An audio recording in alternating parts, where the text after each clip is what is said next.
ഈ പൗരത്വ നിയമ പ്രശ്നം ഈ തെരഞ്ഞെടുപ്പിൽ രാഷ്ട്രീയ നേട്ടത്തിന് വേണ്ടിയിട്ട് ദുരുപയോഗം ചെയ്യാണ് മുഖ്യമന്ത്രി പിണറായി വിജയൻ ചെയ്യുന്നത്. ഞങ്ങൾക്ക് മുഖ്യമന്ത്രി പിണറായി വിജയന്റെ സർട്ടിഫിക്കറ്റ് ഒന്നും വേണ്ട. അദ്ദേഹം മുഖ്യമന്ത്രി സ്ഥാനത്ത് ഇരുന്നുകൊണ്ട് പൊതുയോഗങ്ങളിൽ പച്ചക്കള്ളം പറയാണ്. നട്ടാൽ കുടിക്കാത്ത നുണയാണ് പറയുന്നതെന്ന് ഞാൻ നേരത്തെ പറഞ്ഞു.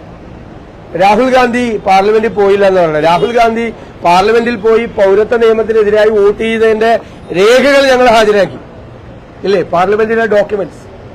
പാർലമെന്റിൽ കോൺഗ്രസ് എംപിമാർ സംസാരിച്ചില്ല എന്ന് പറഞ്ഞു. കേരളത്തിലെ UDF എംപിമാർ തന്നെ പ്രസംഗിച്ചതിന്റെ പ്രസംഗം ഞാൻ മുഖ്യമന്ത്രിയുടെ അക്കൌണ്ടിലേക്ക് അയച്ചു കൊടുത്തു. പാർലമെന്റിലെ പ്രസംഗം രാജ്യസഭാ ടിവിയിലും ലോക്സഭാ ടിവിയിലും ഒക്കെ ഉണ്ട്. പൌരത്വ നിയമത്തിനെതിരായിട്ട് ഡോക്ടർ ശശി തരൂരും NK പ്രേമചന്ദ്രനും ET മുഹമ്മദ് ബഷീറും ഒക്കെ സംസാരിച്ച പ്രസംഗങ്ങൾ. ഈ ഒരു മുഖ്യമന്ത്രിക്ക് ആ സ്ഥാനത്ത് ഇരുന്നുകൊണ്ട് ഇതുപോലെ നുണ പറയാൻ പറ്റുമോ? ഇത് മുസ്ലിം വോട്ട് കിട്ടുന്നതിന് വേണ്ടി മാത്രം. ഞാൻ ഇതുവരെ പറഞ്ഞിട്ടില്ല. ഈ പൌരത്വ നിയമ പ്രശ്നത്തെ ദുരുപയോഗം ചെയ്യാണ്. എല്ലാവരും മനസ്സിലാക്കേണ്ട ഒരു കാര്യം, ഒരു ആത്മാർത്ഥതയും ഇല്ലാത്ത ആളാണ് പിണറായി വിജയൻ. 2019 നടന്ന പ്രക്ഷോഭണത്തിൽ 835 കേസെടുത്തിട്ട് 69 കേസ് മാത്രം പിൻവലിച്ച ആളാണ്. ഈ നാടിന് ഉറപ്പുകൊടുത്താണ് എല്ലാ കേസും പിൻവലിക്കുമെന്ന്. എന്നിട്ട് ഒരു കേസ് ആകെ 69 കേസ് മാത്രം പിൻവലിച്ച് ബാക്കിയുള്ള കേസുകൾ പിൻവലിക്കാതെ BJPയെ സന്തോഷിപ്പിച്ച ആളാണ്. അദ്ദേഹത്തിന് ഒറ്റ പ്രശ്നമുള്ളൂ, ഈ പാർലമെന്റ് തെരഞ്ഞെടുപ്പിൽ കേരളത്തിലെ അജണ്ട പൌരത്വ നിയമപ്രശ്നം മാത്രമാകണം. മുസ്ലിം വോട്ട് കിട്ടാൻ വേണ്ടിയിട്ട് അതിനെ ദുരുപയോഗം ചെയ്യണം.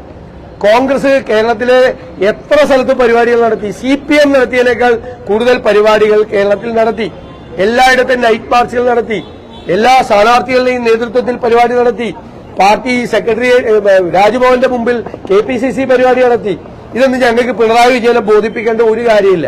അപ്പോൾ ഞാൻ പറയുന്നത്, ഇതുപോലെ ഗൌരവതരമായി വർഗീയ ധ്രുവീകരണത്തിന് വേണ്ടി BJP കൊണ്ടുവന്ന ഒരു ചട്ടം അത് രാഷ്ട്രീയ ലാഭത്തിന് വേണ്ടി പിണറായി ഉപയോഗിക്കുകയാണ്. അപ്പൊ BJPയുടെ ലക്ഷ്യവും പിണറായി വിജയന്റെ ലക്ഷ്യവും ഒന്ന് തന്നെയാണ്, വോട്ട് കിട്ടുക അതിന്റെ അകത്തുനിന്ന്.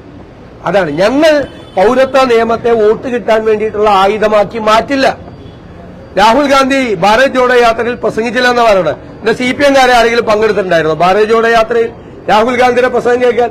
രാഹുൽ ഗാന്ധിയുടെ ഈ CAA-ക്കെതിരായിട്ടുള്ള എത്ര പ്രസംഗങ്ങളാണ് ദേശീയ മാധ്യമങ്ങൾ റിപ്പോർട്ട് ചെയ്തത്?